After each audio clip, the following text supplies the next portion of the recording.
بسم اللہ الرحمن الرحیم۔ السلام علیکم۔ قرآن کریم نے مختلف اقوام کے عقائد اور کردار کا تذکرہ کیا ہے اور پھر ان کا انجام بھی بتایا ہے تاکہ دوسری قوموں کے لیے درس عبرت بن جائے اور وہ اپنے عقائد اور اعمال کی اصلاح کریں۔ ان قوموں میں سے ایک قوم اصحاب مدین ہے۔ اللہ تعالیٰ نے حضرت شعیب علیہ السلام کو اصحاب مدین کی طرف مبعوث کیا تاکہ ان کو گمراہی سے نکال کر ہدایت کے راستے پر لائیں۔ حضرت شعیب کی قوم جو اہل مدین اور اصحاب الایکہ تھی، انہوں نے حضرت کی مختلف طریقوں سے نافرمانی کی اور جب ان کی نافرمانی آخری حد تک پہنچ گئی تو ان پر عذاب نازل ہو گیا۔ ناظرین، آج کی اس ویڈیو میں ہم اہل مدین اور حضرت شعیب علیہ السلام کے بارے میں بتائیں گے۔ اس کے علاوہ اہل مدین پر نازل ہونے والے عذاب کا تفصیل میں تذکرہ کریں گے۔ ویڈیو کو اسکپ مت کیجیے گا اور آخر تک ہمارے ساتھ رہیے گا۔ اللہ تعالیٰ نے حضرت شعیب کو مدین اور ایکا کے لوگوں کی طرف بھیجا تاکہ حضرت ان لوگوں کو خدائی دین اور وحدانیت کی طرف ہدایت کریں اور بت پرستی اور برائیوں سے نجات دیں۔ مدین ایسا شہر تھا جو سرزمین مان شام کے قریب حجاز کے آخری حصے میں قرار پایا تھا۔ وہاں کے لوگ بت پرستی، برائی اور لین دین میں خیانت اور دھوکے بازی کرتے تھے۔ ناپ تول میں کمی اور خرید و فروخت میں خیانت کرتے، حتیٰ کہ پیسوں کے سکوں میں سونا چاندی کو کم کرنا ان میں عام تھا، اور دنیا سے محبت اور دولت اکٹھا کرنے کی وجہ سے دھوکہ اور فریب کیا کرتے تھے اور طرح طرح کی معاشرتی برائیوں کے عادی تھے۔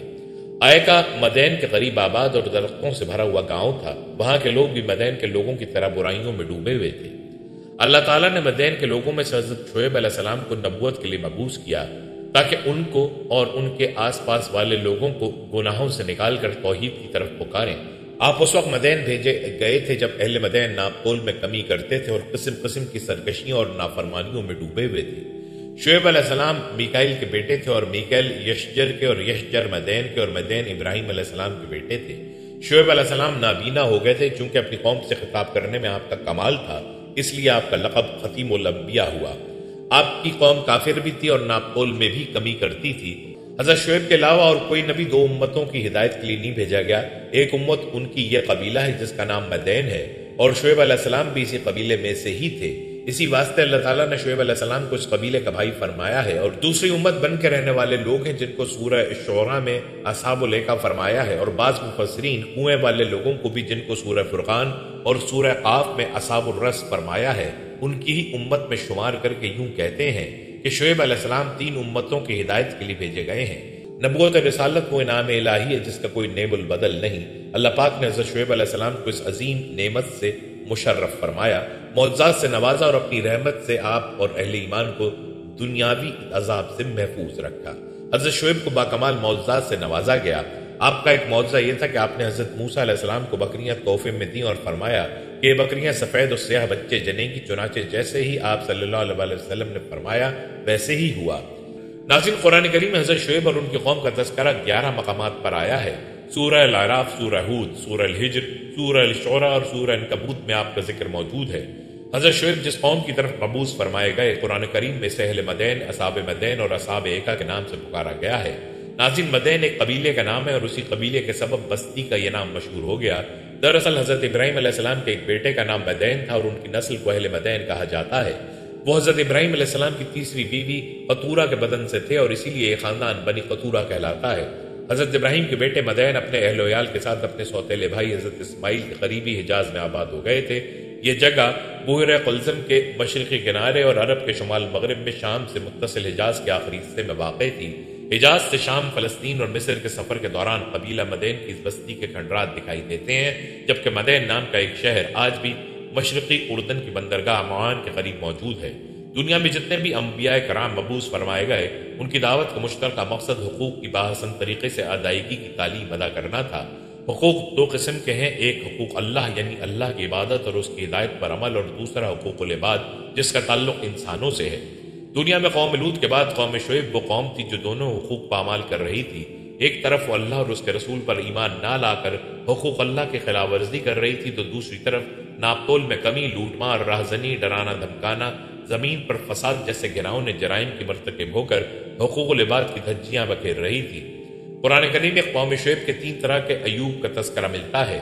وہ لوگ کفر و شرک میں مبتلا تھے اور درختوں کی پوجا کرتے تھے، بیوپار میں بے ایمانی اور ناپ تول میں کمی کرتے تھے، راستوں میں بیٹھ کر لوٹ مار کرتے، لوگوں کے اموال چھینتے اور غنڈہ ٹیکس وصول کرتے، بلکہ اگر یہ کہا جائے کہ دنیا میں غنڈہ ٹیکس کی بنیاد قوم شعیب ہی نے رکھی تو بے جا نہ ہوگا۔ اللہ تعالیٰ نے لوگوں کی اصلاح اور توحید کی دعوت کے لیے انہی کی قوم کے ایک نیک اور سچے انسان حضرت شعیب علیہ السلام کو مبعوث فرمایا۔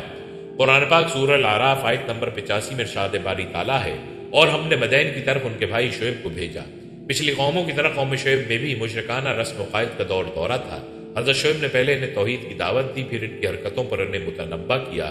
اے میری قوم، اللہ ہی کی عبادت کرو، اس کے سوا کوئی تمہارا معبود نہیں۔ تمہارے پاس تمہارے پروردگار کی طرف سے نشانی آ چکی ہے، تو تم ناپ تول پوری طرح کیا کرو اور لوگوں کو چیزیں کم نہ دیا کرو اور زمین میں اصلاح کے بعد خرابی نہ کرو۔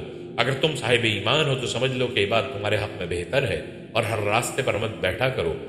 جو شخص اللہ پر ایمان لاتا ہے اسے تم ڈراتے اور راہ حق سے روکتے اور ان میں کبھی عیب ڈھونڈتے ہو، اور یاد کرو جبکہ تم بہت تھوڑے تھے پھر اللہ نے تم کو کثیر کر دیا، اور دیکھو کیا ہوا انجام فساد کرنے والوں کا۔ ناظرین، اہل مدین اور اصحاب ایکا دونوں قومیں چونکہ بین الاقوامی شاہراہ کے قرب و جوار میں آباد اور تجارت پیشہ تھیں، اس لیے دونوں ایک ہی طرح کی نافرمانیوں میں مبتلا تھیں۔ ان قوموں کی نافرمانیوں کی طویل فہرست ہے، جن کا خلاصہ مختصر کچھ اس طرح سے ہے: اللہ پاک کی وحدانیت کا انکار کرنا، بتوں کی پوجا کرنا، نعمتوں کی ناشکری کرنا، ناپ تول میں کمی کرنا، لوگوں کو ان کی چیزیں کم کر کے دینا، قتل و غارت گری اور دیگر گناہوں کے ذریعے زمین میں فساد کرنا، ڈاکے ڈال کر لوگوں کا مال لوٹ لینا، لوگوں کو اذیت دینے کے لیے راستوں میں بیٹھنا اور جس چیز کو دیکھنا ان کے لیے حلال نہیں اسے دیکھنا، غریبوں پر ظلم کرنا، درہم و دینار بنا کر انہیں کسی غرض صحیح کے بغیر توڑ دینا، مسلمانوں کا مذاق اڑانا، نماز پڑھنے والوں اور اہل علم پر طنز کرنا، انہیں جبری احکام دینا، ان پر اپنی بڑائی جتانا اور انہیں حقیر جاننا، بیماری اور غربت کی وجہ سے عار دلانا، لوگوں کو حضرت شعیب علیہ السلام سے دور کرنے کی کوشش کرنا۔ اہل مدین اور اصحاب ایکا کفر و شرک کے علاوہ جس بنیادی گناہ کے سبب رسوائے زمانہ ہوئے وہ ناپ تول میں کمی کرنا تھا، اور انتہائی افسوس کہ یہی گناہ فی زمانہ ہمارے معاشرے کا بھی ایک ناسور بن چکا ہے، جس سے بچنا انتہائی ضروری ہے۔ اللہ تعالی ہمیں ناپ تول میں کمی کرنے سے محفوظ فرمائے، آمین۔ ناظرین، یہ قبیلہ کس مقام پر آباد تھا؟ اس کے متعلق عبد الوہاب نجار کہتے ہیں کہ یہ حجاز میں شام کے متصل ایسی جگہ آباد تھا کہ جس کا ارض البلد افریقہ کے جنوبی صحرا کے ارض البلد کے مطابق پڑتا ہے، اور بعض کہتے ہیں کہ شام کے متصل معان کے حصہ زمین پر آباد تھا۔ قرآن عزیز نے اس قبیلے کی آبادی کے متعلق ہم کو دو باتوں سے متعارف کروایا ہے۔ ایک یہ کہ وہ امام مبین پر آباد تھا، اور لوط کی قوم اور مدین دونوں بڑی شاہراہ پر آباد تھے۔ عرب کے جغرافیے میں جو شارع حجاز کے تاجر قافلوں کو شام، فلسطین، یمن بلکہ مصر تک لے جاتی اور بحر قلزم کے مشرقی کنارے سے ہو کر گزرتی تھی، قرآن اسی کو امام مبین، کھلی اور صاف شاہراہ کہتا ہے، کیونکہ صیف گرمی اور شتا سردی کے دونوں زمانوں میں قریشی قافلوں کے لیے متعارف اور بڑی تجارتی سڑک تھی، جس کا سلسلہ بری مسافت کے ساتھ بحری کے بھی ڈانڈے ملا دیتا ہے۔ دوسری یہ کہ وہ اصحاب ایکا جھنڈ والے تھے۔ عربی میں ایکا ان سرسبز و شاداب جھاڑیوں کو کہتے ہیں جو ہرے بھرے درختوں کی کثرت کی وجہ سے جنگلوں اور بنوں میں اگی رہتی ہیں اور جھاندے کی شکل اختیار کر لیتی ہیں۔ ان دونوں باتوں کے جان لینے کے بعد مدین کی آبادی کا پتہ آسانی سے معلوم ہو سکتا ہے۔ وہ یہ کہ مدین کا قبیلہ بحر قلزم کے مشرقی کنارے اور عرب کے مغرب شمال میں ایسی جگہ آباد تھا جو شام کے متصل حجاز کا آخری حصہ کہا جا سکتا ہے، اور حجاز والوں کو شام، فلسطین بلکہ مصر تک جانے میں اس کے کھنڈر راہ میں پڑتے تھے، اور جو تبوک کے بالمقابل واقع تھا۔ مفسرین اس بارے میں مختلف آراء رکھتے ہیں کہ مدین اور اصحاب ایکا ایک ہی قبیلے کے دو نام ہیں یا دو جدا جدا قبیلے ہیں۔ بعض کا خیال ہے کہ دونوں جدا جدا قبیلے ہیں۔ مدین متمدن اور شہری قبیلہ تھا، اور اصحاب ایکا دیہاتی اور بدوی قبیلہ جو جنگل اور بن میں آباد تھا، اس لیے اس کو بن والا یا جنگل والا کہا گیا۔ اور آیت انہما لب امام مبین میں ہما ضمیر تثنیہ سے یہی دونوں مراد ہیں کہ نہ کہ مدین اور قوم لوط، اور دوسرے مفسرین دونوں کو ایک ہی قرار دیتے ہیں اور فرماتے ہیں کہ آب و ہوا کی لطافت، نہروں اور آبشاروں کی کثرت نے اس مقام کو اس قدر شاداب و پرفضا بنا دیا تھا، اور یہاں میووں، پھلوں اور خوشبودار پھلوں کے اس قدر باغات و چمن تھے کہ اگر ایک شخص آبادی سے باہر کھڑے ہو کر نظارہ کرتا تھا تو اس کو یہ معلوم ہوتا کہ نہایت خوبصورت اور شاداب گھنے درختوں کا جھنڈ ہے۔ اسی وجہ سے قرآن عزیز نے اس کو ایکا کہہ کر تعارف کرایا۔ ان مفسرین میں سے حافظ عماد الدین ابن کثیر کا یہ خیال ہے کہ یہاں ایکا نامی ایک درخت تھا۔ اہل قبیلہ چونکہ اس کی پرستش کرتے تھے لہٰذا اس کی نسبت سے مدین کو اصحاب ایکا کہا گیا، نیز چونکہ نسبت نسبی نہ تھی بلکہ مذہبی تھی، اس لیے جن آیات میں ان کو اس لقب سے یاد کیا گیا ان میں حضرت شعیب علیہ السلام کو اخوہم، ان کا بھائی، ایسی قسم کے نسبی علاقے سے یاد نہیں کیا۔ البتہ جن آیات میں قوم شعیب کو مدین کہہ کر یاد کیا ہے ان میں حضرت شعیب کو بھی ان کے نسبی رشتے میں منسلک ظاہر کیا ہے۔ بہرحال راجح یہی ہے کہ مدین اور اصحاب ایک ہی قبیلہ ہے جو باپ کی نسبت سے مدین کہلایا اور زمین کی طبعی اور جغرافیائی حیثیت سے اصحاب ایکا کے لقب سے مشہور ہوا۔ امام ترمذی لکھتے ہیں کہ حضور پرنور صلی اللہ علیہ وسلم جب حضرت شعیب کا تذکرہ فرماتے تو فرماتے وہ خطیب الانبیاء تھے، کیونکہ انہوں نے اپنی قوم کو انتہائی احسن طریقے سے دعوت دی اور دعوت دینے میں لطف و مہربانی اور نرمی کو بطور خاص پیش نظر رکھا۔ ناظرین، شعیب علیہ السلام اللہ تعالیٰ کے بھیجے گئے ایک نبی تھے اور آپ موسیٰ علیہ السلام کے سسر بھی تھے۔ حضرت شعیب تیسرے عرب نبی ہیں جن کا اس گرامی قرآن کریم میں بیان ہوا ہے، اور عرب انبیاء یہ تھے: حضرت ہود، حضرت صالح، حضرت شعیب اور حضرت محمد صلی اللہ علیہ وسلم۔ آپ کا نام قرآن کریم میں 11 بار تذکرہ ہوا ہے۔ ابن عساکر نے عبداللہ بن عباس کا بیان نقل کیا ہے کہ رسول اللہ صلی اللہ علیہ وسلم جب شعیب علیہ السلام کا ذکر کرتے تھے تو فرماتے تھے کہ وہ خطیب الانبیاء تھے، اس لیے کہ اپنی قوم سے خطاب اچھے اسلوب سے کرتے تھے۔ یہاں اصحاب الرس کے متعلق آپ کو بتاتے چلیں، اصحاب الرس سے مراد قوم سمود کے باقی ماندہ لوگ ہیں جو عذاب کے بعد باقی رہے۔ ضحاک وغیرہ مفسرین نے ان کا قصہ یہ لکھا کہ جب حضرت صالح علیہ السلام کی قوم سمود پر عذاب آیا تو ان میں سے 4000 آدمی جو حضرت صالح علیہ السلام پر ایمان لا چکے تھے وہ عذاب سے محفوظ رہے۔ یہ لوگ اپنے مقام سے منتقل ہو کر حضرموت میں جا کر مقیم ہو گئے۔ حضرت صالح علیہ السلام بھی ان کے ساتھ تھے۔ ایک کنویں پہ جا کر یہ لوگ ٹھہر گئے اور حضرت صالح علیہ السلام کی وفات ہو گئی، اسی لیے اس جگہ کا نام حضرموت یعنی موت حاضر ہو گئی ہے۔ یہ لوگ یہیں رہ پڑے، پھر ان کی نسل میں بت پرستی شروع ہو گئی۔ ان کی اصلاح کے لیے حق تعالیٰ نے ایک نبی کو بھیجا جس کو انہوں نے قتل کر ڈالا۔ ان پر خدا تعالیٰ کا عذاب آیا۔ ان کا کنواں جس پر ان کی زندگی کا انحصار تھا وہ بیکار ہو گیا اور عمارتیں ویران ہو گئیں۔ قرآن کریم نے اس کا ذکر 2 بار فرمایا ہے۔ رس عربی زبان میں مختلف معنی کے لیے آتا ہے۔ مشہور معنی یہ ہے کہ کچے کنویں کو رس کہا جاتا ہے جو اینٹ پتھر وغیرہ سے پختہ نہ کیا گیا ہو۔ اس قوم کی طرف حنظلہ بن صفوان کو بھیجا گیا۔ حنظلہ بن صفوان ایک پیغمبر تھے جنہیں بعض روایت کے مطابق اللہ نے اصحاب الرس کی جانب بھیجا تھا۔ گو کہ ان کا تذکرہ قرآن اور احادیث میں صراحتاً نہیں ملتا، تاہم ابن کثیر نے اپنی کتاب قصص الانبیاء میں ان کا ذکر کیا ہے۔ سب سے پہلے حافظ ابن عساکر نے اپنی کتاب تاریخ دمشق میں شہر دمشق کی تعمیر کے ذیل میں ان کا ذکر کیا۔ وہ لکھتے ہیں کہ اللہ نے حنظلہ بن صفوان کو اپنا پیغام دے کر اصحاب الرس کے پاس روانہ کیا، لیکن انہوں نے اپنے پیغمبر کو جھٹلایا اور انہیں قتل کر دیا۔ بعد ازاں عاد بن اوس بن ارم بن سام بن نو اپنی اولاد کے ساتھ یہاں سے کوچ کر گئے اور آفاق میں سکونت اختیار کی۔ اللہ تعالیٰ نے اصحاب الرس کو ہلاک کر دیا۔ عاد کی اولاد نے یمن میں بودباش اختیار کیا۔ بالآخر جیرون بن سعد بن عاد بن اوس بن ارم بن سام بن نوح دمشق کی سرزمین پر پہنچے اور وہاں نیا شہر بسایا۔ اللہ نے ہود بن عبداللہ بن ربح بن خالد بن حلود بن عاد کو اپنا پیغمبر بنا کر عاد کی اولاد کے پاس احقاف بھیجا، لیکن انہوں نے بھی پیغمبر کو جھٹلا دیا، چنانچہ ان پر خدا کا عذاب نازل ہوا اور وہ ہلاک ہو گئے۔ لیکن ابن عساکر کی ذکر کردہ اس روایت کی سند نہیں ملتی، اس لیے کہ اس کی صحت مشکوک ہے۔ ایک روایت میں کہ اصحاب الرس حنظلہ بن صفوان کی قوم تھی۔ قرآن میں اللہ نے سورہ قاف میں اس قوم کا ذکر کیا ہے۔ یہ قوم صنوبر درخت کی پجاری تھی جسے یافز بن نو نے کسی چشمے کے کنارے لگایا تھا۔ اس وقت اس درخت کو شاہ درخت کہا جاتا تھا۔ اس قوم کے 12 گاؤں تھے جو دریا کے ساحل پر آباد تھے۔ ان کے بادشاہ کا نام ترکوز بن غابور بن یارش بن سازن بن نمرود بن کنعان تھا۔ یہ وہی نمرود ہے جو پیغمبر ابراہیم کے عہد میں بابل کا حاکم تھا۔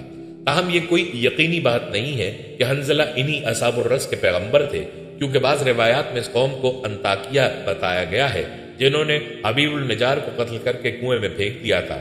اس قصے کا ذکر سورہ یاسین میں ملتا ہے، تاہم وہب بن منبع کا خیال ہے کہ اصحاب الرس در حقیقت قوم شعیب ہے، جبکہ حافظ عماد الدین ابن کثیر نے کہا اصحاب الایکا ایک ہی امت کے لوگ ہیں جن میں کم تولنے اور کم ناپنے کا رواج تھا، اور اسی ایک امت کی ہدایت کے لیے شعیب علیہ السلام بھیجے گئے ہیں۔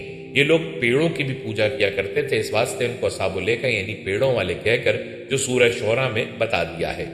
بہرحال شعیب علیہ السلام جب اپنی قوم میں مبعوث ہوئے تو انہوں نے دیکھا کہ خدا کی نافرمانی اور معصیت کا ارتکاب صرف افراد و احاد میں ہی نہیں پایا جاتا، بلکہ ساری قوم گرداب ہلاکت میں مبتلا ہے اور اپنی بدعمالیوں میں اس قدر سرمست و سرشار ہے کہ ایک لمحے کے لیے بھی ان کو یہ احساس نہیں ہوتا کہ جو کچھ ہو رہا ہے معصیت اور گناہ ہے، بلکہ وہ اپنے اعمال کو باعث فخر سمجھتے ہیں۔ ان کی بہت سی بداخلاقیوں اور نافرمانیوں سے قطع نظر جن قبیح امور نے خصوصیت کے ساتھ ان میں رواج پا لیا تھا وہ یہ تھے: بت پرستی اور مشرکانہ رسوم و عقائد، خرید و فروخت میں پورا لینا اور کم تولنا، یعنی دوسروں کو اس کے حق سے کم دینا اور اپنے لیے حق کے مطابق لینا بلکہ اس سے زیادہ، تمام معاملات میں کھوٹ اور ڈاکہ زنی، قوموں کے عام رواج کے مطابق دراصل ان کی رفاہیت، خوش عیشی، دولت اور ثروت کی فراوانی، زمین اور باغوں کی زرخیزی اور شادابی نے ان کو اس قدر مغرور بنا دیا تھا کہ وہ ان تمام امور کو اپنی ذاتی میراث اور اپنی خاندانی ہنر سمجھ بیٹھے تھے، اور ایک ساتھ کے لیے بھی ان کے دل میں یہ خطرہ نہیں گزرتا تھا کہ یہ سب کچھ خدا تعالیٰ کی عطا و بخشش ہے کہ شکر گزار ہوتے اور سرکشی سے باز رہتے۔ غرض ان کی فارغ البالی نے ان میں طرح طرح کی بد اخلاقیاں اور قسم قسم کا عیوب پیدا کر دیے تھے۔ آخر غیرت حق حرکت میں آئی اور سنت اللہ کے مطابق ان کو رائے حق دکھانے، فسق و فجور سے بچانے اور امین و متقی اور بااخلاق بنانے کے لیے انہی میں سے ایک ہستی کو چن لیا اور شف نبوت اور رسالت سے نواز کر اس کو دعوت اسلام اور پیغام حق کا امام بنایا۔ یہ ہستی حضرت شعیب علیہ السلام کی ذات گرامی تھی۔ خدا کی توحید اور شرک سے بیزاری کا اعتقاد تو تمام انبیاء کی تعلیم کی مشترکہ بنیاد اور اصل ہے، جو حضرت شعیب علیہ السلام کے حصے میں بھی آئی تھی، مگر قوم کی مخصوص بد اخلاقیوں پر توجہ دلانے اور ان کو راہ راست پر لانے کے لیے انہوں نے اس قانون کو بھی اہمیت دی کہ خرید و فروخت کے معاملے میں ہمیشہ پیش نظر رہنا چاہیے کہ جو جس کا حق ہے وہ پورا اس کو ملے، کہ دنیاوی معاملات میں یہی ایک ایسی بنیاد ہے جو متزلزل ہو جانے کے بعد ہر قسم کے ظلم، فسق و فجور اور مہلک خرابیوں اور بد اخلاقیوں کا باعث بنتی ہے۔ الحاصل حضرت شعیب علیہ السلام نے بھی اپنی قوم کی بدعمالیوں کو دیکھ کر سخت دکھ محسوس کیا اور رشد و ہدایت کی تعلیم دیتے ہوئے قوم کو انہی اصولوں کی طرف بلایا جو انبیاء علیہ السلام کی دعوت اور ارشاد کا خلاصہ ہے۔ انہوں نے فرمایا، اے قوم، ایک خدا کی عبادت کر، اس کے علاوہ کوئی پرستش کے قابل نہیں، اور خرید و فروخت میں ناپ تول کو پورا رکھ اور لوگوں کے ساتھ معاملات میں کھوٹ نہ کر۔ کل تک ممکن ہے کہ تجھ کو ان بد اخلاقیوں کی برائیوں کا حال معلوم نہ ہوا ہو، مگر آج تیرے پاس خدا کی حجت، نشانی اور برہان آ چکا۔ اب جہل و نادانی و درگزر کے قابل نہیں ہے۔ حق کو قبول کر اور باطل سے باز آ کہ یہی کامرانی اور کامیابی کی راہ ہے، اور خدا کی زمین میں فتنہ و فساد نہ کر جبکہ اللہ تعالیٰ نے اس کی صلاح و خیر کے تمام سامان مہیا کر دیے۔ اگر تجھ میں ایمان و یقین کی صداقت موجود ہے تو سمجھ کہ یہی فلاح و بہبود کی راہ ہے، اور دیکھ ایسا نہ کر کے دعوت حق کی راہ کو روکنے اور لوگوں کو لوٹنے کے لیے ہر راہ پر جا بیٹھے، اور جو آدمی بھی ایمان لائے اس کو خدا کی راہ اختیار کرنے پر دھمکیاں دینے لگے اور اس میں کجروی پیدا کرنے کے در پے ہو جائے۔ اے افراد قوم، اس وقت کو یاد کرو اور خدا کا احسان مانو کہ تم بہت تھوڑے تھے، پھر اس نے امن و عافیت دے کر تمہاری تعداد کو بیش از بیش بڑھا دیا۔ میری قوم، ذرا اس پر بھی غور کر کہ جن لوگوں نے خدا کی زمین پر فساد پھیلانے کا شیوا اختیار کیا تھا، ان کا انجام کس قدر عبرتناک ہوا۔ اور اگر تم میں سے ایک جماعت مجھ پر ایمان لے آئی اور ایک جماعت ایمان نہیں لائی تو صرف اتنی ہی بات پر معاملہ ختم ہو جانے والا نہیں، بلکہ صبر کے ساتھ انتظار کر تاکہ اللہ تعالیٰ ہمارے درمیان آخری فیصلہ کر دے، اور وہی بہترین فیصلہ کرنے والا ہے۔ حضرت شعیب علیہ السلام بڑے فصیح و بلیغ مقرر تھے، شیریں کلامی، حسن خطابت، طرز بیان اور طلاقت لسانی میں بہت نمایاں امتیاز رکھتے تھے، اس لیے مفسرین ان کو خطیب الانبیاء کے لقب سے یاد کرتے ہیں۔ بس انہوں نے نرم و گرم ہر طریقے سے قوم کو رشد و ہدایت کے کلمات ارشاد فرمائے، مگر اس بدبخت قوم پر مطلق کوئی اثر نہ ہوا، اور چند ضعیف اور کمزور ہستیوں کے علاوہ کسی نے پیغام حق پر کان نہ دھرا۔ وہ خود بھی اسی طرح بدعمال رہے اور دوسروں کی راہ بھی مارتے رہے۔ وہ راستوں میں بیٹھ جاتے اور حضرت شعیب کے پاس آنے جانے والوں کو قبول حق سے روکتے، اور اگر موقع لگ جاتا تو لوگوں کو لوٹ لیتے، اگر اس پر بھی کوئی خوش قسمت حق کو لبیک کہہ دیتا تو اس کو ڈراتے، دھمکاتے اور طرح طرح سے کجروی پر آمادہ کرتے۔ لیکن ان تمام باتوں کے باوجود حضرت شعیب علیہ السلام کی دعوت حق کا سلسلہ برابر جاری رہا۔ تو ان میں سے سربآوردہ اشخاص نے جن کو اپنی شوکت و طاقت پر غرور تھا، حضرت شعیب علیہ السلام سے کہا، اے شعیب، دو باتوں میں سے ایک بات ضرور ہو کر رہے گی، یا ہم تجھ کو اور تجھ پر ایمان لانے والوں کو اپنی بستی سے نکال دیں گے اور تیرا دیس نکالا کریں گے، یا تم کو مجبور کریں گے کہ پھر ہمارے دین میں واپس آ جاؤ۔ حضرت شعیب علیہ السلام نے فرمایا، اگر تمہارے دین کو غلط اور باطل سمجھتے ہو تب بھی زبردستی مان لیں تو یہ بڑا ظلم ہے، اور جب کہ ہم کو خدا تعالیٰ نے تمہارے اس دین سے نجات دے دی تو پھر ہم اس کی طرف لوٹ جائیں تو اس کا مطلب تو یہ ہوگا کہ ہم نے جھوٹ بول کر خدا تعالیٰ پر بہتان باندھا۔ یہ ناممکن ہے۔ ہاں، اگر اللہ کی جو کہ ہمارا پروردگار ہے یہی مرضی ہو تو وہ جو چاہے گا کرے گا۔ ہمارے رب کا علم تمام اشیاء پر چھایا ہوا ہے، ہمارا تو صرف اسی پر بھروسہ ہے۔ اب پروردگار تو ہمارے اور ہماری قوم کے درمیان حق اور سچائی کے ساتھ فیصلہ کر دے، تو ہی بہترین فیصلہ کرنے والا ہے۔ قوم کے سرداروں نے جب شعیب علیہ السلام کا عزم و استقلال دیکھا تو ان سے روئے سخن پھیر کر اپنی قوم کے لوگوں سے کہنے لگے، خبردار، اگر تم نے شعیب علیہ السلام کا کہنا مانا تو تم ہلاک و برباد ہو جاؤ گے۔ حضرت شعیب علیہ السلام نے یہ بھی فرمایا، دیکھو، خدا تعالیٰ نے مجھ کو اس لیے بھیجا ہے کہ میں مقدور بھر تمہاری اصلاح کی صحیح کروں، اور میں جو کچھ کہتا ہوں اس کی صداقت اور سچائی کے لیے خدا کی حجت، دلیل اور نشانی بھی پیش کر رہا ہوں، مگر افسوس کہ تم اس واضح حجت کو دیکھ کر بھی سرکشی و نافرمانی پر قائم ہو، اور مخالفت کا کوئی پہلو ایسا نہیں ہے جو تم سے چھوٹا ہو۔ پھر میں تم سے اپنی اس رشد و ہدایت کے بدلے میں کوئی اجرت بھی نہیں مانگتا اور نہ ہی کوئی دنیاوی نفع کا طالب ہوں۔ میرا اجر تو اللہ کے پاس ہے، اور اگر تم اب بھی نہ مانو گے تو مجھے ڈر ہے کہ کہیں خدا کا عذاب تم کو ہلاک و برباد نہ کر ڈالے۔ اس کا فیصلہ اٹل ہے اور کسی کی مجال نہیں کہ اس کو رد کر دے۔ قوم کے سردار تیوری چڑھا کر بولے، شعیب کہ تیری نماز ہم سے یہ چاہتی ہے کہ ہم اپنے باپ دادا کے دیوتاؤں کو پوجنا چھوڑ دیں اور ہم کو اپنے مال و دولت میں یہ اختیار نہ رہے کہ جس طرح چاہے معاملہ کریں۔ اگر ہم کم تولنا چھوڑ دیں تو لوگوں کے کاروبار میں کھوٹ نہ کریں تو مفلس و فلاش ہو کر رہ جائیں۔ بس کہ ایسی تعلیم دینے میں تجھ کو کوئی متین اور سچا راہبر کہہ سکتا ہے۔ حضرت شعیب نے نہایت دل سوزی اور محبت کے ساتھ فرمایا، اے قوم، مجھے ہی خوف لگ رہا ہے کہ تمہاری یہ بے باکیاں اور خدا کے مقابلے میں نافرمانیاں کہیں تمہارا بھی وہی انجام نہ کر دیں جو تم سے پہلے قوم نوح، قوم ہود، قوم صالح اور قوم لوط کا ہوا۔ اب بھی کچھ نہیں گیا، خدا کے سامنے جھک جا اور اپنی بد کرداریوں کے لیے بخشش کی طلبگار بن اور ہمیشہ کے لیے ان سے تائب ہو جا۔ بلا شبہ میرا پروردگار رحم کرنے والا اور بہت ہی مہربان ہے، وہ تمہاری تمام خطائیں بخش دے گا۔ قوم کے سرداروں نے یہ سن کر جواب دیا، شعیب، ہماری سمجھ میں کچھ نہیں آتا کہ تو کیا کہتا ہے۔ تو ہم سب سے کمزور اور غریب ہے، اگر تیری باتیں سچی ہوتی تو تیری زندگی ہم سے زیادہ اچھی ہوتی اور ہم کو صرف تیرے خاندان کا خوف ہے، ورنہ تجھ کو سنسار کر چھوڑتے تو ہرگز ہم پر غالب نہیں آ سکتا۔ حضرت شعیب علیہ السلام نے فرمایا، افسوس ہے تم پر، کیا تمہارے لیے خدا کے مقابلے میں میرا خاندان زیادہ ڈر کا باعث بن رہا ہے، حالانکہ میرے رب تمہارے تمام اعمال کا احاطہ کیے ہوئے ہے اور وہ دانا و بینا ہے۔ خیر، اگر تم نہیں مانتے تو تم جانو تم وہ سب کچھ کرتے رہے ہو جو کر رہے ہو، ان قریب خدا کا فیصلہ بتا دے گا کہ عذاب کا مستحق کون ہے اور کون جھوٹا اور کاذب ہے۔ تم بھی انتظار کرو اور میں بھی انتظار کرتا ہوں۔ آخر وہی ہوا جو قانون الہی کا ابدی اور سرمدی فیصلہ ہے، یعنی حجت و برہان کی روشنی آنے کے بعد بھی جب باطل پر اصرار اور اس کی صداقت کا مذاق اڑایا جائے اور اس کی اشاعت میں رکاوٹیں ڈالی جائیں تو پھر خدا کا عذاب اس مجرمانہ زندگی کا خاتمہ کر دیتا اور آنے والی قوموں کے لیے اس کو عبرت و معزت بنا دیا کرتا ہے۔ قرآن عزیز کہتا ہے کہ نافرمانی اور سرکشی کی پاداش میں قوم شعیب کو دو قسم کے عذاب نے آ گھیرا، ایک زلزلے کا عذاب اور دوسرا آگ کی بارش کا عذاب۔ یعنی جب وہ اپنے گھروں میں آرام کر رہے تھے تو یک بیک ایک ہولناک زلزلہ آیا، اور ابھی یہ ہولناکی ختم نہ ہوئی تھی کہ اوپر سے آگ برسنے لگی، اور نتیجہ یہ نکلا کہ صبح کو دیکھنے والوں نے دیکھا کہ کل کے سرکش اور مغرور آج گھٹنوں کے بل اوندے جھلسے ہوئے پڑے ہیں۔ ارشاد باری تعالیٰ ہے، پھر انہوں نے شعیب کو جھٹلایا، بس آ پکڑا ان کو بادل والے عذاب نے جس میں آگ تھی، بے شک وہ بڑے ہولناک دن کا عذاب تھا۔ ایک اور جگہ پر ہے، پھر آ پکڑا ان کو زلزلے نے، بس صبح کو رہ گئے اپنے اپنے گھروں کے اندر اوندھے پڑے۔ اکثر مفسروں کا قول یہی ہے کہ شعیب علیہ السلام نے بڑی عمر پائی ہے، موسیٰ علیہ السلام کے وقت تک زندہ تھے، اور ایک شخص قبطی کو مار کر مصر سے مدین کو جب موسیٰ علیہ السلام گئے تو ان کی ملاقات شعیب علیہ السلام سے ہوئی، اور وہ دو بہنیں جن کا قصہ سورہ قصص میں ہے، شعیب علیہ السلام کی بیٹیاں تھیں، جن میں سے ایک کا نکاح حضرت موسیٰ سے ہوا۔ شعیب علیہ السلام نابینا تھے۔ یہاں یہ واقعہ آپ کو تفصیل میں بتاتے چلیں، سورہ القصص آیت نمبر 14 میں ارشاد باری تعالیٰ ہے، اور جب موسیٰ جوانی کو پہنچے اور بھرپور جوان ہو گئے تو ہم نے ان کو حکمت اور علم عنایت کیا، اور ہم نیکوکاروں کو ایسا ہی بدلہ دیا کرتے ہیں۔ حضرت موسیٰ شاہی محل میں آسیہ کے زیر نگرانی پرورش پاتے ہوئے جوان ہوئے۔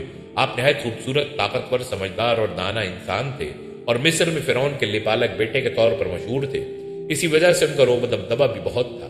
حضرت موسیٰ کو اس بات کا علم تھا کہ وہ فرعونی قبطی نہیں بلکہ اسرائیلی ہیں، لہٰذا جب فرعون اس کے حواریوں اور سپاہ کی جانب سے اسرائیلیوں پر ظلم ڈھائے جاتے تو آپ کو بے حد دکھ ہوتا۔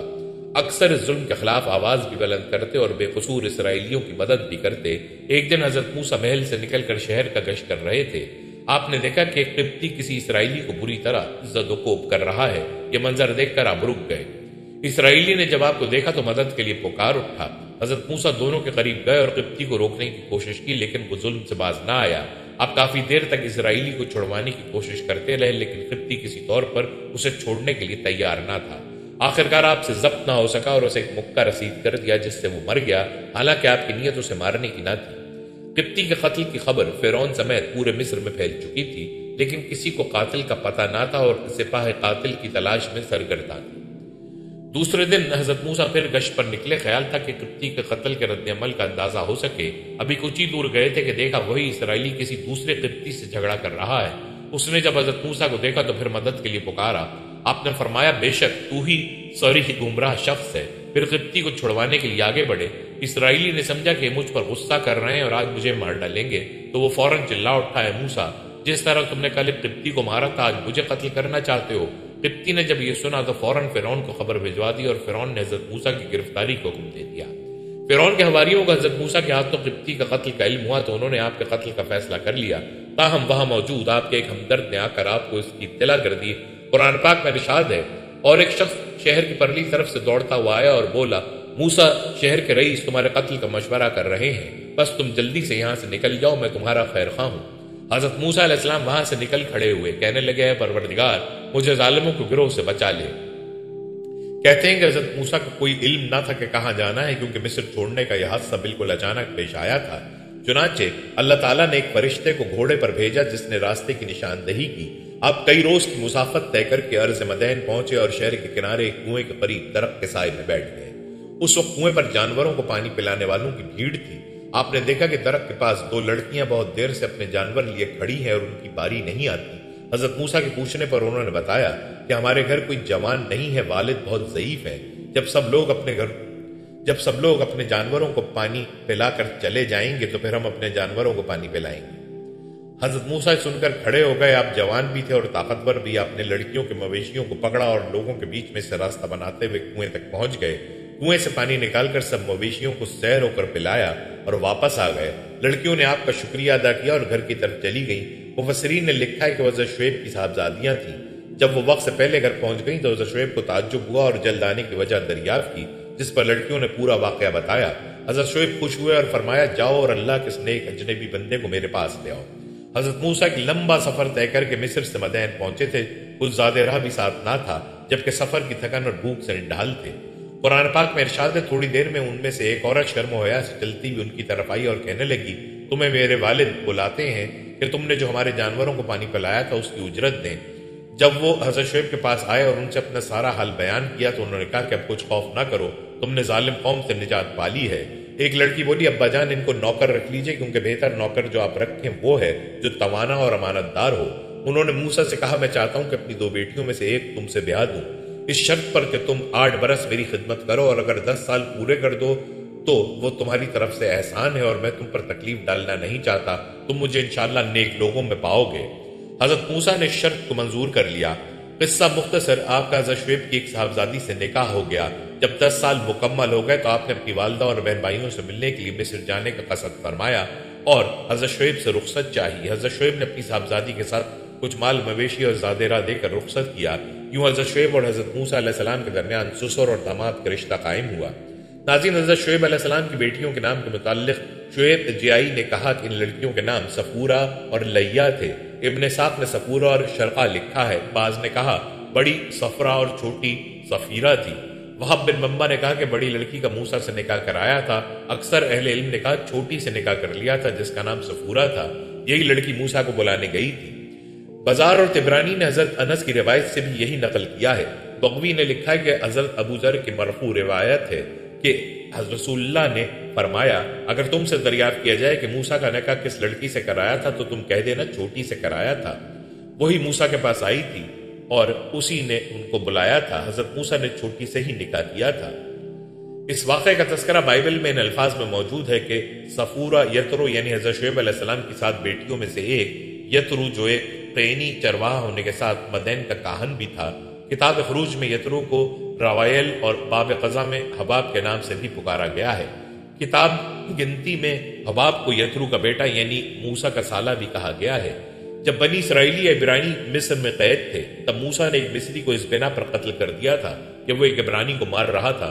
مصری قانون کے مطابق فرعون موسیٰ کو بطور قاتل سزائے موت دیتا، لیکن موسیٰ مصر سے فرار ہو کر مدین آ گیا۔ وہاں ایک کنویں کے قریب ٹھہرا کہ اتنے میں روائل کی بیٹیوں کے کنویں پر آمد ہوئی تاکہ وہ اپنے والد کے ریوڑ کو پانی پلائیں، لیکن دوسرے چرواہوں نے ان کو پانی نہ بھرنے دیا۔ موسیٰ نے یہ سب دیکھا تو اس نے لڑکیوں کی مدد کی اور ان کے والد کے ریوڑ کو پانی پلایا۔ لڑکیاں خلاف معمول جلدی گھر پہنچی تو ان کے والد نے وجہ دریافت کی۔ لڑکیوں نے ایک اجنبی مسافر کا سارا قصہ بیان کر دیا کہ کیسے اس نے ان کی مدد کی اور ریوڑ کو پانی پلایا۔ راوائل نے کہا کہ اب وہ اجنبی مصری کہاں ہے؟ تم اسے کہاں چھوڑا ہی اسے بلاؤ تاکہ ہمارے ساتھ کھانے میں شریک ہو۔ موسیٰ اس شخص کو راوائل یا یترو کے ساتھ رہنے پر راضی ہو گیا۔ اس نے اپنی بیٹی صفورہ موسیٰ سے بیعت دی۔ صفورہ نے موسیٰ کے پہلے بیٹے کو جنم دیا جس کا نام موسیٰ نے یہ کہہ کر جرثوم رکھا کہ وہ شہر میں اجنبی ہے، دوسرے کا نام یہ کہہ کر الیعزر رکھا کہ میرا باپ میرا مددگار ہوا اور اس نے مجھے فرعون کی تلوار سے بچایا۔ ناظرین، یہاں قوم مدین کا تعلق قوم سمود کے ساتھ کیا گیا ہے۔ قوم سمود بھی اللہ کی نافرمانی کے باعث اسی طرح عذاب الہی کا شکار ہوئی تھی۔ قوم سمود قدیم جزیرۃ العرب کی قوم ہے جو 1000 سال قبل مسیح تقریباً محمد صلی اللہ علیہ وسلم کے عہد تک رہے ہیں۔ قوم کے مورث اعلیٰ کا نام سمود تھا اور مشہور نسب نامہ یہ ہے: سمود بن جشیر بن ارم بن سام بن نوح علیہ السلام۔ آج جس طرح جنوبی اور مشرقی عرب کے مالک تھے، سمود اس کے مقابل مغربی اور شمالی عرب پر قابض تھے۔ ان کے دارالحکومت کا نام ہجر تھا۔ یہ شہر حجاز سے شام کو جانے والے قدیم راستے پر واقع تھا۔ اب عموماً اس شہر کو مدائن صالح کہتے ہیں۔ یہ شمالی عرب کی ایک زبردست قوم تھی۔ فن تعمیر میں عاد کی طرح اس کو بھی کمال حاصل تھا۔ پہاڑوں کو کاٹ کر مکان بنانا، پتھروں کی عمارتیں اور مقبرے تیار کرنا اس قوم کا خاص پیشہ تھا۔ یہ یادگاریں اب تک باقی ہیں۔ ان پر ارامی اور سمودی خط میں کتبے منقوش ہیں۔ عرب اسلامی ذرائع بتاتے ہیں کہ سمود ایک ابتدائی عرب قبیلہ تھا جو قدیم دنوں میں معدوم ہو گیا تھا۔ سمود کا قرآن میں 23 بار ذکر آیا ہے، جو خدا کی طرف سے گناہگار قوموں کی تباہی کے بارے میں ایک اخلاقی سبق کے حصے کے طور پر ہے، جو قرآن کا مرکزی مقصد ہے۔ قرآن کے مطابق سمود ایک پچھلی قوم کے جانشین تھے جسے عاد کہا جاتا تھا، جو اپنے گناہوں کی وجہ سے تباہ ہو گئی تھی۔ وہ زمین کی سطح پر تراشے ہوئے گھروں میں رہتے تھے۔ خدا نے مشرک سمود کو خبردار کرنے کے لیے صالح نبی کا انتخاب کیا کہ وہ ایک خدا کی عبادت کریں۔ قبیلے نے یہ کہہ کر اس کی بات ماننے سے انکار کر دیا کہ صالح محض ایک بشر ہے اور اس نے خدا سے نشانی کا مطالبہ کیا۔ خدا نے اپنی نشانی کے طور پر ایک دودھ والا اونٹ اتارا اور صالح نے اپنے ہموطنوں سے کہا کہ وہ اونٹ کو نقصان نہ پہنچائیں اور اسے اپنے کنویں سے پینے دیں، لیکن سمود نے اس کی انگلی کاٹ دی یا دوسری صورت میں اسے زخمی کر دیا۔ پھر خدا نے قبیلے کو تباہ کر دیا سوائے صالح اور چند دوسرے نیک آدمیوں کے۔ سمود کی تباہی کے خدا کے ذرائع میں گرج چمک، طوفان، چیخ و پکار اور زلزلہ شامل ہے۔ بعض علماء کے مطابق چیخ، جو ایک انتہائی تیز آواز ہے، زلزلے کا سبب بن سکتی ہے۔ سورہ نمل میں پیش کردہ بیان میں سمود کے 9 شریر لوگوں کا بھی ذکر کیا گیا ہے، جو اپنے لوگوں پر خدا کے عذاب کے فوراً ذمہ دار ہیں۔ سمود کی طرف ہم نے ان کے بھائی صالح کو بھیجا۔ اس نے کہا ہے میری قوم اللہ کی عبادت کرو، اس کے سوا تمہارا کوئی معبود نہیں۔ وہی ہے جس نے تمہیں زمین سے پیدا کیا اور تمہیں اس میں آباد کیا، بس اسی سے بخشش مانگو اور اسی کی طرف پلٹ جاؤ۔ میرا رب ہے قریب اور جواب دینے کے لیے تیار ہے۔ انہوں نے کہا صالح، ہمیں آپ سے بہت امیدیں تھیں کہ آپ ہمیں ان کی عبادت کرنے سے منع کریں گے جن کی ہمارے باپ دادا پوجا کرتے تھے۔ آپ جو ہم سے فرما رہے ہیں ہم اس کے بارے میں سخت شک میں ہیں۔ اس نے کہا میری قوم ذرا غور کرو، اگر میرے پاس اپنے رب کی طرف سے واضح دلیل ہوتی اور وہ مجھے اپنی رحمت سے نوازتا، اگر میں اس کی نافرمانی کروں تو مجھے اللہ سے کون بچا سکتا ہے؟ تم میرا نقصان ہی بڑھا دو گے۔ میری قوم، یہ اونٹ اللہ کا ہے، تمہارے لیے نشانی ہے، لہٰذا اسے خدا کی زمین پر چڑھنے کے لیے چھوڑ دو اور اس سے نقصان نہ پہنچاؤ، ورنہ تم پر عنقریب عذاب آئے گا۔ لیکن انہوں نے اس کو کاٹ دیا تو اس نے کہا مزید 3 دن زندگی گزارو، یہ تم بھی غلط ثابت نہیں ہوگی۔ اور اس طرح جب ہمارا حکم پورا ہوا تو ہم نے اپنی رحمت سے صالح اور ان کے ساتھی مومنوں کو اس دن کی رسوائی سے بچا لیا۔ اے پیغمبر، یہ تمہارا رب ہے جو مضبوط اور غالب ہے۔ اس دھماکے نے ظالموں کو مارا اور وہ اپنے گھروں میں مردہ پڑ گئے، گویا وہ وہاں کبھی زندہ اور پھلے پھولے نہیں تھے۔ ہاں، سمود نے اپنے رب کو جھٹلایا تو سمود سے دوری۔ ناظرین، اسلامی تفصیلی روایت قرآن کے بیان میں تفصیل کا اضافہ کرتی ہے۔ اس کے مطابق سمود ہیگرا میں رہنے والا ایک طاقتور اور بت پرست قبیلہ تھا جسے اب مدین صالح کہا جاتا ہے۔ شمال مغرب عرب میں صالح کے شہر۔ جب صالح نے توحید کی تبلیغ شروع کی تو سمود نے مطالبہ کیا کہ وہ ٹھوس چٹان سے حاملہ اونٹنی نکال کر اپنی نبوت ثابت کریں۔ جب خدا نے نبی کو ایسا کرنے کی اجازت دی تو بعض قبائل نے صالح کی پیروی کی، جبکہ بہت سے طاقتور رہنما اس کی مخالفت کرتے رہے۔ بچے کو جنم دینے کے بعد اونٹنی نے ہر 2 دن بعد ایک کنویں کا سارا پانی پیا اور پھر لوگوں کے لیے بہت زیادہ دودھ پیدا کیا، لیکن اس کی کٹائی ہوئی اور بالآخر سمود کے 9 افراد نے قتل کر دیا، جنہوں نے پھر صالح کو قتل کرنے کی کوشش کی لیکن ناکام رہے۔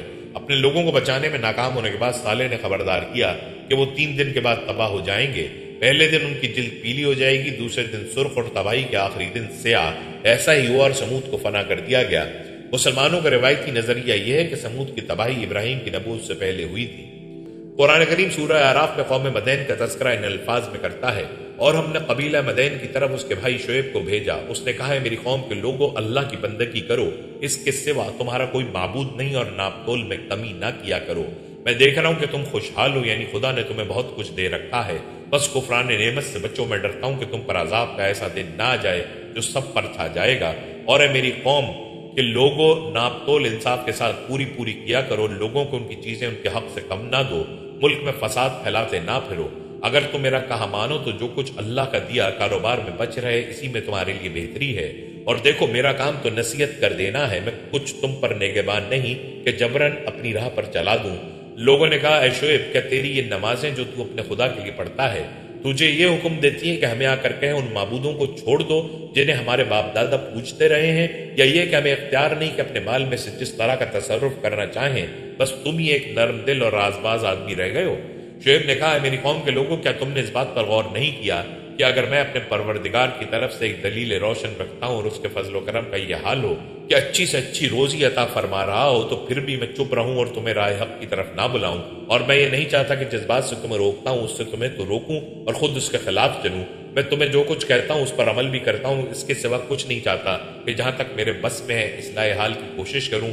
میرا کام بنتا ہے تو اللہ ہی کی مدد سے بنتا ہے، میں نے اسی پر بھروسہ کیا اور اسی کی طرف رجوع کرتا ہوں۔ اور میری قوم کے لوگوں، میری ضد میں آ کر کہیں ایسی بات نہ کر بیٹھنا کہ تمہیں بھی ویسے ہی معاملہ پیش آ جائے جیسے قوم نوح کو یا قوم ہود کو یا قوم صالح کو پیش آ چکا ہے۔ اور قوم لوط کا معاملہ تم سے کچھ دور نہیں، اور دیکھو اللہ سے اپنے گناہوں کی معافی مانگو اور اس کی طرف لوٹ جاؤ، میرا پروردگار بڑا ہی رحمت والا، بڑا ہی محبت والا ہے۔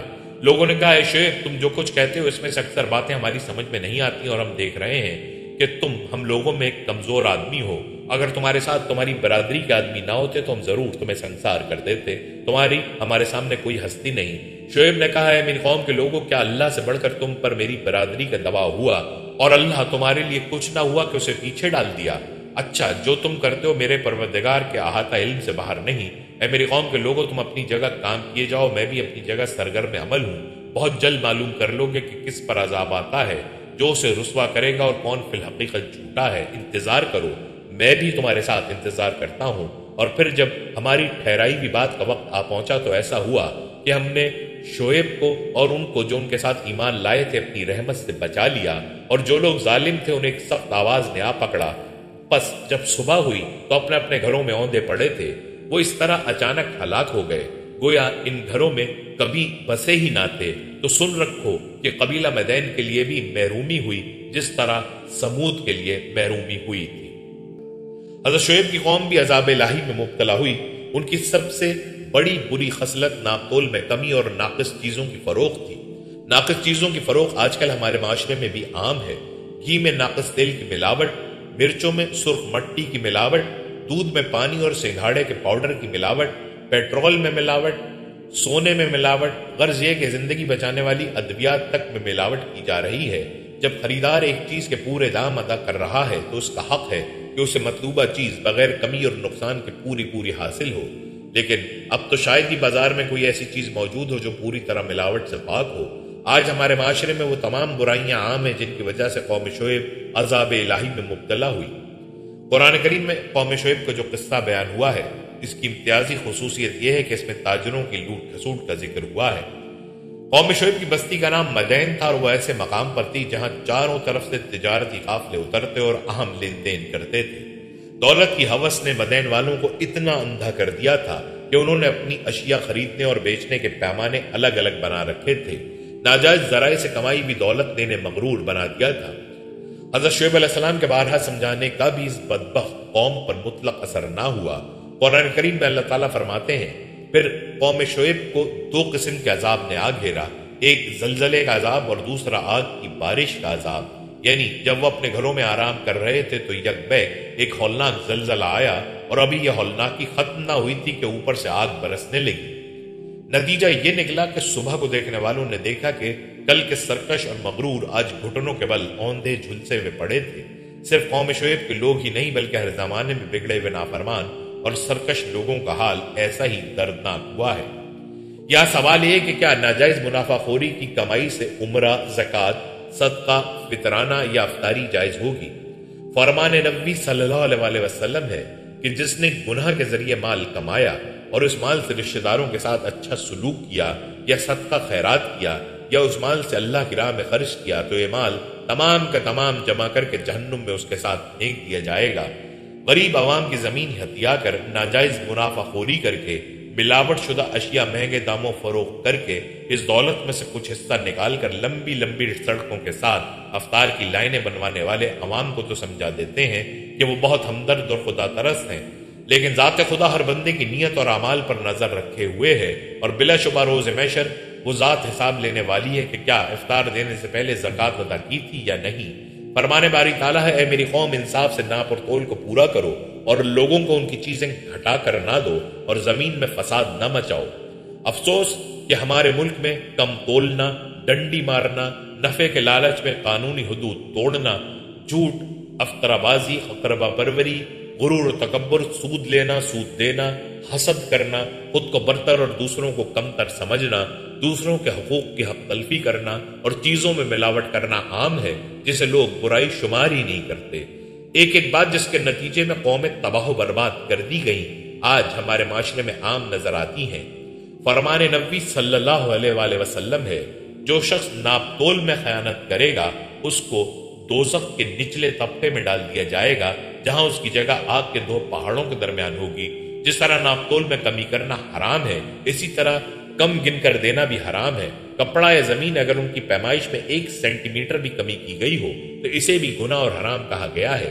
اسی طرح گھٹیا مال کو اچھا اور بڑھیا مال بتا کر دھوکے سے بیچ دینا، جیسے اعلیٰ گندم کے اندر درمیانی قسم کی گندم ملا کر دے دینا، خالص گھی کی تہ میں عام گھی ڈال کر دے دینا، سب حرام خوری کے زمرے میں آتا ہے۔ حرام خوری کا تعلق صرف چوری اور ڈاکے کے ساتھ نہیں بلکہ اس میں سب چیزیں شامل ہیں، مگر افسوس کہ اس طرف دھیان ہی نہیں کہ ہم حرام خوری میں مبتلا ہیں۔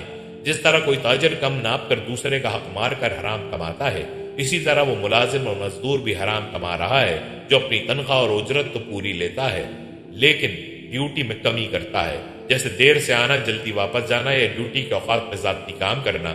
ظاہری بات ہے کہ صورت میں تنخواہ کا وہ حصہ حرام ہوگا جو اس وقت کے بدلے لیا گیا جس میں کام نہیں کیا گیا۔ آج پاکستان سمیت دنیا کے بیشتر ممالک صحت کے لاتعداد مسائل سے دوچار ہیں۔ اس کی اہم اور بڑی وجہ کھانے اور پینے کی اشیاء کا اصل اور قدرتی شکل میں دستیاب نہ ہونا ہے۔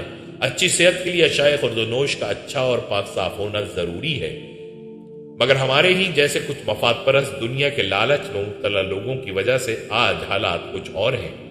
انسان کی خود غرضی نے اسے اس قدر حریص بنا دیا ہے کہ وہ حیوانیت کی تمام حدیں پار کرنے اور دوسروں کی جان لینے سے بھی دریغ نہیں کرتا۔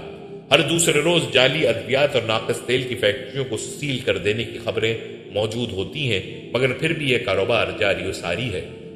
صحیح البخاری کے مجموعے میں محفوظ ایک حدیث سے روایت ہے کہ اسلامی پیغمبر محمد نے ہجرہ کو سمود کی سرزمین کہا اور اپنی فوجوں کو اس کے کنویں سے پینے یا اس کا پانی استعمال کرنے کی اجازت نہیں دی اور اس کے کھنڈر میں کبھی داخل ہونے کی اجازت نہیں دی جب تک کہ رو رہے ہیں، ایسا نہ ہو کہ آپ کو ان کے ساتھ کیا ہوا ہے۔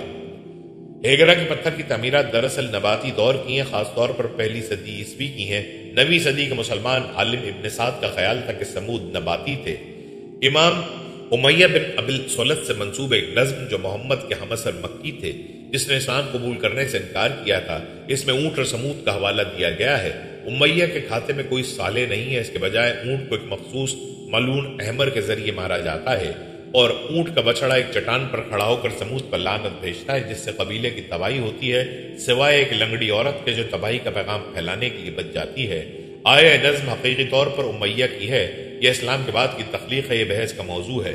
کچھ اسلامی ذرائع کا دعویٰ ہے کہ بنو ثقیف قبیلہ محمد صلی اللہ علیہ وسلم کے دور میں طائف سے تعلق رکھنے والا ایک عرب قبیلہ سمود کے ایک زندہ بن جانے والا بعض اوقات صالح کا غلام کی نسل سے تھا۔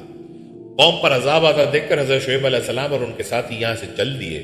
جمہور مفسرین نے فرمایا ہے کہ آپ مکہ معظمہ آ گئے اور آخر تک یہیں قیام رہا۔ قوم کی انتہائی سرکشی اور نافرمانی سے مایوس ہو کر حضرت شعیب علیہ السلام نے بد دعا تو کر دی، مگر جب قوم پر عذاب آیا تو پیغمبرانہ شفقت و رحمت کے سبب دل دکھا تو اپنے دل کو تسلی دینے کے لیے قوم کو خطاب کر کے فرمایا کہ میں نے تو تم کو تمہارے رب کا احکام پہنچا دیے تھے اور تمہاری خیرخواہی میں کوئی دقیقہ فروگزاش نہ کیا تھا، مگر میں کافر قوم کا کہاں تک غم کروں۔ ناظرین، جب حضرت شعیب نے طویل عمر پائی، روایت کے مطابق انتقال کے وقت آپ کی عمر 400 سال تھی۔ اردن کے شہر السلط کے قریب وادی شعیب میں آپ سے منسوب ایک مزار ہے جس پر حکومت نے شاندار مقبرہ اور اس سے متصل مسجد بھی تعمیر کروائی ہے۔ روایت یہ بھی ہے کہ اپنی قوم کی تباہی کے بعد حضرت شعیب حضرموت کے مشہور شہر شیون چلے گئے تھے۔ اس کی مغربی جانب شبام نامی مقام پر آپ نے انتقال فرمایا اور وہیں آپ کی قبر ہے۔ تاہم تفسیر ابن کثیر میں وہب بن منبع سے مروی ہے کہ حضرت شعیب اور ان کے ساتھیوں نے مکہ مکرمہ میں وفات پائی اور آپ کی قبر کعبہ شریف کے غربی جانب ہے۔ ناظرین، پچھلی امتوں اور قوموں کے یہ واقعات کہانیاں نہیں بلکہ عبرت بھی نگاہوں کے لیے سرمایہ 100,000 عبرت ہیں۔ اگر زیادہ غور و فکر سے بھی کام نہ لیا جائے تب بھی بآسانی مذکورہ بالا واقعات سے ہم حسب ذیل نتائج اخذ کر سکتے ہیں۔ سورہ اعراف میں مذکور ہے کہ حضرت شعیب علیہ السلام نے اپنی قوم سے فرمایا کہ بلا شبہ تمہارے پاس تمہارے رب کی حجت و بینہ آ چکی، مگر قرآن عزیز نے دیگر انبیاء علیہ السلام کی طرح حضرت شعیب علیہ السلام کے کسی معجزے آیت اللہ کا ذکر نہیں کیا۔ علماء نے اس سے 2 نتیجے نکالے ہیں۔ ایک یہ کہ اگر نبی اور پیغمبر کسی قسم کا معجزہ نہ بھی لائے اور صرف خدا کے پیغام کے لیے روشن دلائل و براہین کی حجت ہی پیش کرے تو یہ روشن برہانی اس کا سب سے بڑا اور عظیم شان معجزہ ہے۔ دوسرا یہ کہ اس مقام پر بینا کی تفصیلات کو خدا کے سپرد کرنا چاہیے، اس لیے کہ ہو سکتا ہے کہ شریعت کے روشن دلائل کے علاوہ حضرت شعیب علیہ السلام کو بھی خدا کی جانب سے دوسرے انبیاء کی طرح کوئی نشان یعنی آیت اللہ بطور معجزہ عطا کیا گیا ہو۔ اور اگرچہ قرآن نے اس جگہ اس کی تصریح نہیں کی مگر شعیب علیہ السلام کے اس خطاب میں اسی جانب اشارہ ہو۔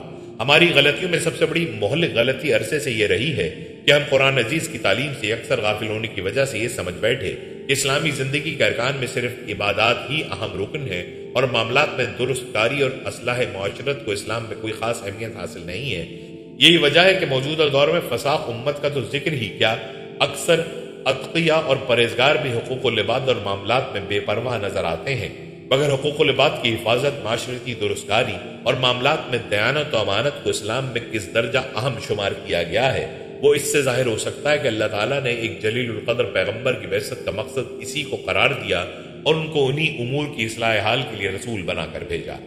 خرید و فروخت میں دوسروں کے حق کو پورا نہ کرنا انسانی زندگی میں ایسا روگ لگا دیتا ہے کہ یہ بد اخلاقی بڑھتے بڑھتے تمام حقوق العباد کے بارے میں حق تلفی کی خصلت پیدا کر دیتی ہے اور اس طرح انسانی شرافت اور باہمی اخوت و مودت کے رشتے کو منقطع کر کے لالچ، حرص، خود غرضی اور حسد و دنائت جیسے رذائل کا حامل بنا دیا کرتی ہے۔ اسی لیے خدا برتر کا ارشاد ہے، ہلاکت ہے ان لوگوں کے لیے جو دوسروں سے جب لیتے ہیں تو پورے پیمانے سے لیتے ہیں اور جب خود اپنی چیز دیتے ہیں تو ناپ تول میں کمی کرتے ہیں اور کم تولتے اور ناپتے ہیں۔ یہاں اس حقیقت کو واضح کیا گیا ہے کہ ناپ تول میں انصاف صرف اشیاء کی خرید و فروخت ہی تک محدود نہیں ہے بلکہ انسانی کردار کا یہ کمال ہونا چاہیے کہ خدا اور اس کے بندوں کے تمام حقوق و فرائض میں ایک اصل کو بنیادگار بنائے اور کسی موقع اور کسی حالت میں بھی عدل و انصاف کے ترازو کو ہاتھ سے نہ جانے دے اور خرید و فروخت کے درمیان ناپ تول میں کمی نہ کرنا اور انصاف کو برقرار رکھنا گویا ایک کسوٹی ہے۔ جو انسانی زندگی کے معمولی لین دین میں عدل و انصاف نہیں برتتا اس سے کیا توقع ہو سکتی ہے کہ وہ اہم معاملات دینی اور دینوی میں عدل و قسط کو کام میں نہ لائے گا۔ اصلاح حال کے بعد خدا کی زمین میں فساد پیدا کرنے سے بڑھ کر کوئی جرم نہیں ہے، اس لیے کہ ظلم، قبر، قتل اور عصمت ریزی جیسے بڑے بڑے جرائم کی بنیاد اور اصل یہی رذیلہ ہے۔ باطل کی ایک بڑی شناخت یہ ہے کہ نہ وہ اپنے لیے دلائل کی روشنی رکھتا ہے اور نہ روشن دلائل کو برداشت کرتا ہے، بلکہ جب اس کے سامنے روشنی آتی ہے تو وہ منہ پھیر لیتا اور آنکھیں بند کر لیتا ہے اور اس کی موجودگی کو برداشت نہ کرتے ہوئے دلائل کا جواب غصہ، دھمکی اور قتل سے دینے پر آمادہ ہو جاتا ہے۔ تم انبیاء علیہ السلام اور ان کے پیروان حق کی زندگی اور پھر ان کے مقابل اور مخالف باطل پرستوں کی زندگی کا موازنہ کرو اور تاریخ کے اوراق سے واضح شہادت دو تو تم کو قدم قدم پر حقیقت آشکارا اور روشن نظر آئے گی کہ انبیاء علیہ السلام روشن دلائل دے رہے ہیں، آیات اللہ اور خدا کی نشانیاں دکھا رہے ہیں، محبت اور رحم کے جذبات کا اظہار کر رہے ہیں اور اپنی دعوت و تبلیغ پر مخاطبین پر مالی دباؤ نہ ڈالنے کا اطمینان دلا رہے ہیں، مگر ان تمام باتوں کے باوجود دوسری جانب سے ان کو کہا جا رہا ہے کہ ہم تمہارا دیس نکالا کر دیں گے، ہم تم کو سنسار کر دیں گے، ہم تم کو قتل کر دیں گے۔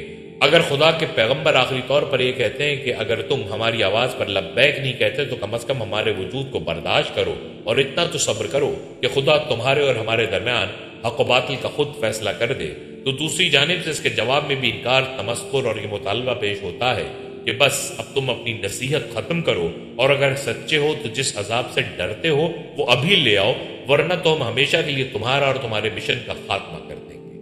حق و باطل کا یہی وہ آخری مرحلہ ہے جس کے بعد خدا تعالیٰ کا وہ قانون جس کو قانون پاداش عمل کہا جاتا ہے ایسی سرکش اور متکبر قوموں کے لیے دنیا ہی میں نافذ ہو جاتا ہے اور ان کو ہلاک و تباہ کر کے آنے والی نسلوں اور قوموں کے لیے سامان عبرت و معزت مہیا کر دیتا ہے۔ ناظرین، اس واقعے میں یقیناً ہمارے لیے درس ہدایت پوشیدہ ہے۔ گناہ کبیرہ میں سے 24واں گناہ جس کے کبیرہ ہونے کی صراحت موجود ہے، ناپ تول میں کمی کرنا ہے۔ اس کا حرام ہونا قرآن مجید، احادیث اجماع اور عقل سے ثابت ہے۔ امت محمدی سے قبل کئی نبیوں کی قوموں پر اللہ تعالیٰ کے عذاب نازل ہوئے، جن میں قوم شعیب کا ذکر بھی نمایاں ہے۔ حضرت ابن عباس رضی اللہ تعالیٰ عنہ فرماتے ہیں کہ حضور اقدس صلی اللہ علیہ وسلم نے ناپ تول میں کمی بیشی کرنے والوں کو فرمایا کہ تم ایسا کام کر رہے ہو جس سے پہلی امتیں ہلاک ہو چکی ہیں۔ حضرت ابن عمر رضی اللہ تعالیٰ عنہ سے روایت ہے کہ رسول اللہ صلی اللہ علیہ وسلم نے فرمایا کہ ناپ تول میں کمی بیشی کرنے سے قحط اس طرح پڑ جاتا ہے جس طرح زنا کی کثرت سے طاعون مسلط ہو جاتا ہے۔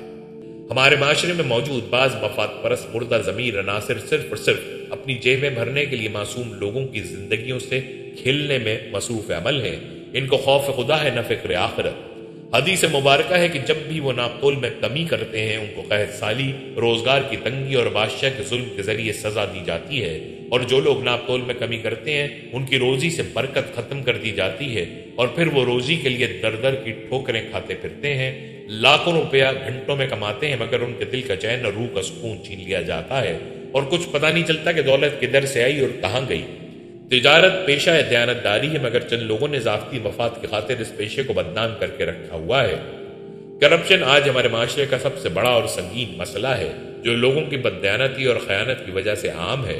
ہمارے لوگوں نے زندگی کے معاملات میں دوہرے پیمانے بنا رکھے ہیں، جو اپنے مفاد کے اصول میں بہت تیز اور دوسرے کا حق ادا کرنے میں بخیل ہیں۔